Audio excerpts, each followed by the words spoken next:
You know, in terms of this is just it's part of the system or the process. This whole idea of the apprentice program, and I talk all the time on the affordability side about the ability to earn and learn, and how our educational process. I'm a lifelong learner. I'm an attorney by trade, so I believe in post-secondary. I believe in graduate. I believe in continuing. I still take classes, all the time.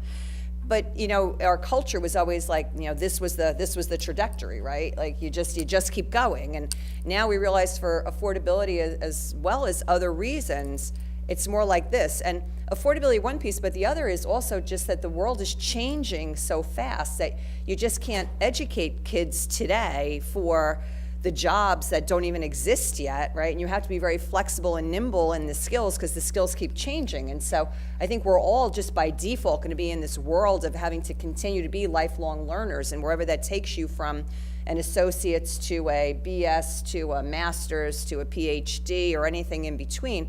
But the opportunity to create career pathways at the beginning of it is significant. And that's the shift in thinking that we're trying to get to, is that when you go into K-12, you're on a trajectory to a career. It isn't just academics for academics' sake. And academics is really important to a well-rounded student, but it is this idea that there's got to be an outcome and an output for the investment. So that's how we kind of get our heads around this, that it's all interconnected and there's a space along that trajectory for everybody. Because the reality also is we've just left a generation or two of kids behind by telling them the only way you get ahead is by traditional 4-year education. There are students that just were not and are not ready for that. And when that student goes off to that 4-year and they're not ready and they fall out of that system, their ability to catch back up, they're years delayed. Confidence, money, I mean, you could just add it up.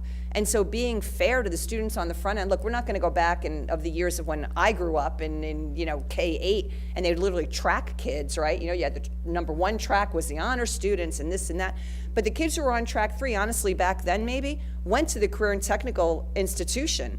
And guess what? They enjoyed school. They were using their hands because that's what they're good at, and they probably came out and got really good jobs. And these are well-paying jobs that afford this next generation the opportunity to live, work, and raise a family in New Jersey.